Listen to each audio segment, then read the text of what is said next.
Boa noite, amados. Paz do Senhor. Estamos aqui para mais um culto e temos que fazer nas nossas casas. Sentimos falta, saudade dos irmãos. Gostaríamos de estar juntos, nos abraçar, estar em comunhão, compartilhar a palavra, compartilhar o dia a dia. Mas o momento é de ficarmos em casa e que o Senhor nos dê graça, que o Senhor nos fortaleça, que o Senhor nos edifique como família. Amém. E cremos que quando retornarmos às atividades da igreja será uma bênção. O Senhor nos visitará de uma forma especial, uma comunhão maravilhosa. Digo aos irmãos que o pastor e nós presbíteros estamos à disposição dos irmãos. Caso precisem de alguma coisa, nos contatem, falem conosco, pedido de oração. Por mais que não estejamos perto fisicamente, mas WhatsApp, ligação, podem nos procurar. Que estejamos unidos via redes sociais, via internet, via todas as ferramentas que temos.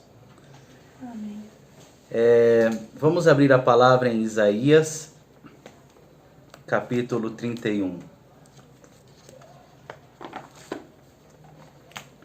Enquanto eles abrem,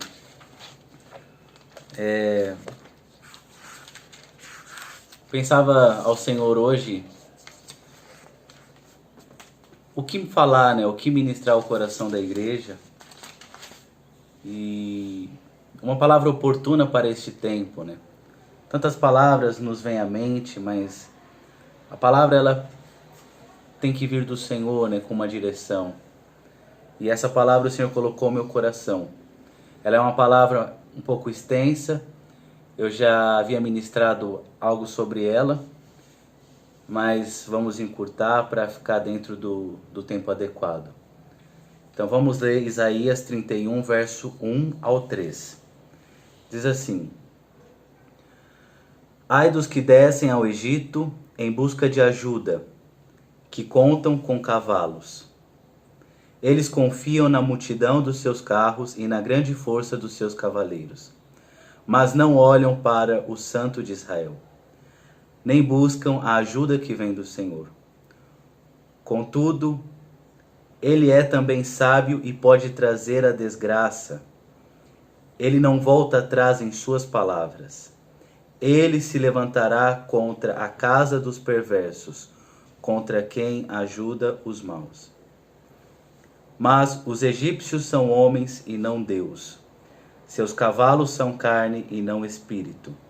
Quando o Senhor estender a mão, aquele que ajuda tropeçará, aquele que é ajudado cairá, e ambos perecerão juntos. Vamos ler novamente o verso 1 e depois vamos para o verso 3. Ai dos que descem ao Egito em busca de ajuda e que contam com cavalos. Eles confiam na multidão dos seus carros e na grande força dos seus cavaleiros, mas não olham para o Santo de Israel, nem buscam a ajuda que vem do Senhor. Agora vamos enfatizar o 3. Mas os egípcios são homens e não Deus, seus cavalos são carne e não espírito. Quando o Senhor estender a mão, aquele que ajuda tropeçará, aquele que é ajudado cairá, e ambos perecerão juntos. Amém. Vou fazer uma oração rápida. Senhor Deus, Pai, auxilia-nos neste momento com Teu Espírito Santo a favor da Tua palavra, Senhor. Pai, abra nosso entendimento, dá-nos ouvidos para ouvir, abra nossa mente, o nosso coração para entender e viver a Tua palavra, Pai. Fala aos nossos corações no nome do Senhor Jesus. Amém. Aqui, o profeta está falando a respeito daqueles que correm, que vão em direção ao Egito no momento de aflição, né? Aqueles que, quando o calo aperta, sempre procuram uma saída, procura recorrer a um meio e para sair do sufoco, da aflição, da adversidade, né?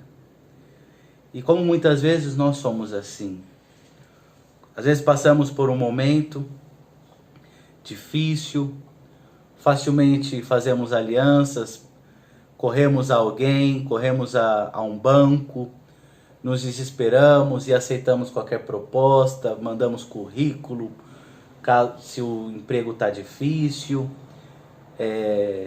meu chefe é difícil, meu trabalho é muito complicado. E quando vem as atribulações, os momentos que nos traz um certo desconforto, nós começamos a querer agir, né? E o Egito sempre foi um escape, um ponto de fuga de Israel. Nós vemos que desde os patriarcas, né, desde os pais do povo de Israel, eles corriam ao Egito. Abraão, Jacó. Nós vemos que Salomão também se aliou aos egípcios, fazia comércio, comprava as éguas, os cavalos do Egito. Então o Egito sempre foi um povo sempre foi uma nação que o povo de Israel recorria, né? E aqui o profeta está advertindo, quando há um momento de aflição, eles correm aos egípcios, que não confiam no Santo de Israel, que não se colocam diante de Deus como aquele que pode trazer solução, que pode trazer resposta, que pode sanar os problemas, que pode abrir os céus, que pode mover pessoas. E tampouco se rendem à própria adversidade, porque muitas vezes ela é uma ferramenta de Deus para nos trabalhar. E nós vamos falar hoje sobre o rei Ezequias. Nós não vamos ler, mas sugiro aos irmãos que leiam 2 Reis, capítulo 18 e 19. Diz a palavra que o rei Ezequias, ele assumiu o trono, o reinado de Judá, que era o reino do sul. Israel estava dividido entre o reino do norte e o reino do sul. E o reino do norte tinha a capital Samaria, e o reino do sul tinha a capital Jerusalém. Então havia o povo dividido e 2 reis, um no norte e um no sul. E Ezequias foi o rei do sul, rei em Jerusalém. E diz a palavra que ele foi um homem que fez aquilo que era reto aos olhos de Deus. Segundo foi Davi, o seu predecessor, né? E diz que ele derrubou os altares, derrubou os postes ídolos, ele expulsou os filisteus que estavam ali na região do reino de Judá, e ele invocava o nome do Senhor. Ele limpou a idolatria e fortificou Judá. Diz que havia cidades fortificadas em Judá, no reino de Judá. Mas no 14º ano do seu reinado, o rei da Assíria, ele vai para tomar o reino de Judá. Por quê? Porque o pai de Ezequias havia feito aliança com a Assíria. E Ezequias rompe essa aliança. Ele rompe esse pacto que o pai dele tinha feito com os assírios. E então o rei da Síria foi querer prestar conta, porque Israel pagava tributo, no caso Judá pagava tributo a eles. E ele vai e toma esse rei da Síria toma todas as cidades fortificadas de Judá, a ponto de ficar somente Jerusalém. Então ele toma todas as outras e só fica Jerusalém dentro do muro. E ali o rei da Síria faz afrontas contra Deus, contra Ezequias e contra o povo. E ali ele zomba. Ele fala: e agora? O que vocês são? Rendam-se a mim. Vocês não têm exército. Vocês não têm homens para colocar em cavalos, se tiverem cavalos. Então ele vai afrontando o povo de Deus, vai afrontando o Senhor.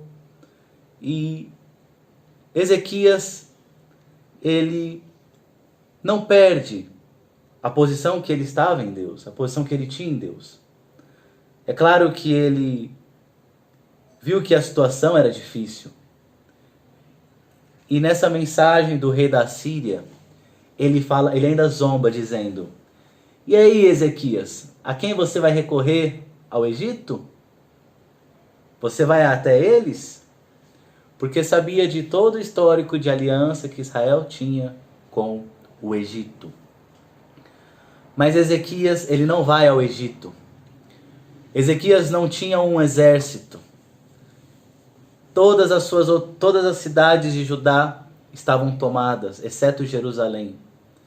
O que ele faz? Diz que ele sobe ao templo.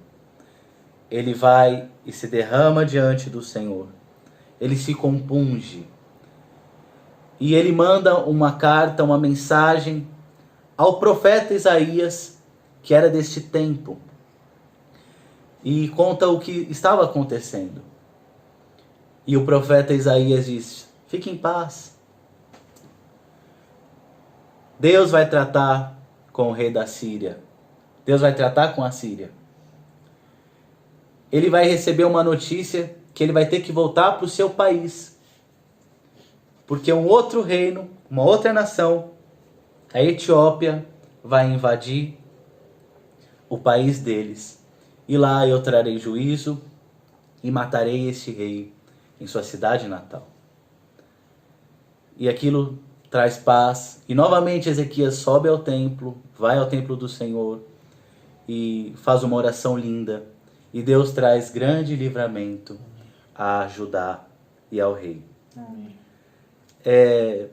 Era impossível Ezequias, juntamente com um exército que ele não tinha, destruir toda a nação da Assíria. Essa nação da Síria já tinha tomado o reino do norte há mais ou menos 10 anos antes desse episódio. E Samaria já estava sitiada pelos assírios. Mas como Ezequias, ele tinha uma postura diante do Senhor. Como Ezequias não fez aliança com as nações, com homens, ele não se rendeu aos homens. Ele foi primeiro a Deus, buscar uma direção de Deus. Deus trouxe ali livramento. Temos que entender que o socorro, ele sempre vem de Deus. Deus é o socorro na aflição, na adversidade, na luta. Amém. Quando vinha o leão, o urso, o lobo tomar as ovelhas que eram do pai de Davi, que Davi cuidava, o Senhor dava a ele força e ele tirava a ovelha da posse do urso, do leão, do lobo. Deus é aquele que tem que se apoderar de nós. Ele tem que nos direcionar. Não podemos fazer qualquer negócio. Não podemos, no meio da aflição, nos amedrontar. Temos que estar sempre com os olhos fixos no Senhor. Os olhos colocados em Jesus, o autor e consumador da fé. Amém. E quando olharmos para Ele, estivermos voltados para o Senhor Jesus, nós teremos saída, teremos resposta, Ele será a vitória, Ele será a provisão. Tudo aquilo que necessitamos está no Senhor. Quando Pedro começa a andar sobre as águas, e diz que o mar estava revolto, os ventos, ele se assustou. E ao olhar, ao se amedrontar, ao olhar a tempestade, ele começa a se afundar. Então, o Senhor Jesus o levanta. Temos que manter os olhos no Senhor Jesus. Vamos abrir em Salmos 120.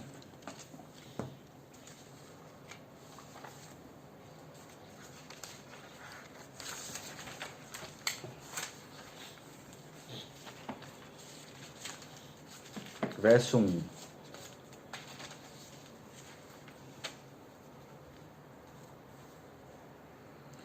diz assim: eu clamo pelo Senhor na minha angústia e Ele me responde. Agora, vamos ler o Salmo 121, verso 1.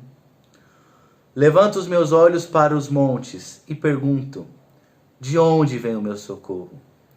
O meu socorro vem do Senhor, que fez os céus e a terra.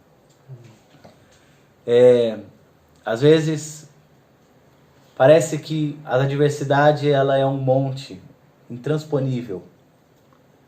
Mas com o Senhor nós saltamos muralhas. Com o Senhor nós passamos barreiras. E podemos olhar para a adversidade. Que monte, que problema, que situação. E perguntar: de onde vem o socorro? O meu socorro vem do Senhor, que fez os céus e a terra. Amém. E como nós lemos no Salmo 120, verso 1, eu clamo pelo Senhor na minha angústia e Ele me responde. Amém. Ezequias diz a palavra que ele estava angustiado. Os irmãos vão ler, 2 Reis 18, 19, e ele se volta ao Senhor. Neste contexto do Salmo 121, olhar para os montes, olhar para a adversidade. O monte está falando de algo intransponível, de uma barreira que vem para nos trazer medo. Mas no Senhor está a resposta. Talvez para Ezequias, a Assíria estava vindo como um monte, uma barreira, algo intransponível. Mas no Senhor ali estava a resposta. Ele vai ao templo. O interessante é que também diz que ele subiu ao templo. Neste contexto de Ezequias, o templo estava na região de Moriá, uma terra montanhosa. Ali onde Abraão iria sacrificar Isaac. E então, para vencermos a adversidade, esse muro que aos olhos humanos, aos olhos naturais, ele é intransponível, nós temos que estar em lugares celestiais em Cristo. Por isso, ele subiu ao monte. Quando nós temos uma vida de adoração, uma vida de louvor, uma vida na palavra, nós somos levados a lugares celestiais. É como se subíssemos. Estamos num lugar de adoração. Não estamos mais no natural. Não olhamos mais aquele problema de baixo para cima. Mas, quando nos posicionamos em adoração, o Senhor nos leva e nós passamos a olhar o problema. Aquele monte já se torna pequeno, porque o Senhor nos fez estar em lugares celestiais, lugar de adoração, lugares ao lado de Cristo, né? Porque diz a palavra que o Senhor nos fez assentar em lugares celestiais com Cristo Jesus, né? Por isso que quando Deus pede a Abraão para sacrificar Isaac, nós vemos ali que há todo um simbolismo de adoração, né? Inclusive ele fala: nós vamos adorar. Tinha que ser um caminho de 3 dias. Tantas coisas podemos explorar, mas não vamos desviar o foco. Mas era em um lugar alto. Era um patamar excelente. E somente aqueles que iriam adorar podiam estar. Os servos de Abraão ficaram. Que o Senhor nos leve a lugares altos. Amém. Nós olhamos o monte aos olhos naturais, mas corremos ao Senhor e Ele nos faz assentar em lugares celestiais, num monte muito maior. Quando Jesus ia orar, simbolicamente, para onde ele ia para o monte, representando que ele estava em lugares altos, em lugares celestiais. Amados, o problema está vindo aí. Nós estamos enfrentando um problemão. Este coronavírus, pode vir empregos a cair por terra, uma certa preocupação quanto ao que comer, ao que vestir, a renda, mas vamos entrar em lugares celestiais. Vamos orar, buscar ao Senhor. E Ele há de nos socorrer. Amém. Não vamos fazer aliança com este mundo. Vamos orar, buscar o Senhor. Será que eu pego um empréstimo? Será que eu faço isso, aquilo? E agora? Vamos primeiro ao Senhor. Amém. E Ele vai nos ajudar. Como nós lemos no início, os egípcios são homens e não Deus. E os seus cavalos são carne e não espírito. Ai daqueles que descem ao Egito, que saem da posição, né? Porque se estamos em Deus, estamos numa posição mais alta. E como diz, né? Ai daqueles que descem ao Egito, né? Então, eu estou saindo de uma posição em que Deus me colocou por conta de uma adversidade. E estou descendo, né? Estou indo ao patamar dos homens naturais. Porque o desespero, a angústia me tomou. Que ela não nos tome. Amém. Que não saiamos desta posição. Amém? Amém. Que o Senhor fale aos nossos corações. Né? E voltando à ministração que nós fizemos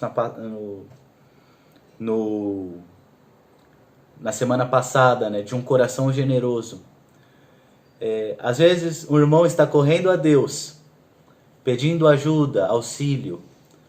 E se estivermos na sintonia do Espírito, tendo um coração generoso, nós vamos ser a resposta de Deus para aquela pessoa que está clamando ao Senhor. Por isso, amados, exerçamos um coração generoso. Já mudando um pouco, né? Voltando à pregação de quinta passada. Porque se exercermos este coração, se auxiliarmos nosso irmão, nós certamente seremos uma resposta de Deus para a oração que Ele está fazendo. Amém? Amém. Amém. Que o Senhor nos ajude, que Ele fale conosco. Amém. Gabi, pode fazer uma oração encerrando? Amém. Amado Deus, nós agradecemos pela Tua preciosa palavra, Senhor. Sim, Senhor Jesus. Sabemos que o Senhor é quem nos entrega, quem nos fala ao coração, pois a palavra é revelada pelo Espírito, Senhor. Amém, Pai. Deus, pedimos Teu auxílio, Teu socorro, assim como todas as cidades estavam já dominadas pelo rei assírio, e somente Jerusalém prevalecia. Senhor, vemos tantas famílias passando certa necessidade, pessoas perdendo empregos, mas, Pai, que tenhamos fé, Deus, que Amém, cada família Senhor Jesus. Sim, tenha Pai. fé e creia, Senhor, que o inimigo não prevalecerá contra nós, Pai. Aleluia, Pai. O inimigo não prevalecerá, a crise não chegará a nós, não nos afetará. Senhor, dê-nos fé, aumenta a nossa fé. Aumenta, Senhor Jesus. Para crer, Senhor, nisso, crer em Ti, Senhor. Aleluia, Pai. No nome do Senhor Jesus. No nome do Senhor Jesus. Amém. Amém. Amém. Paz, amados. Estamos encerrados. Deus abençoe. Saudades. Amém. Tchau.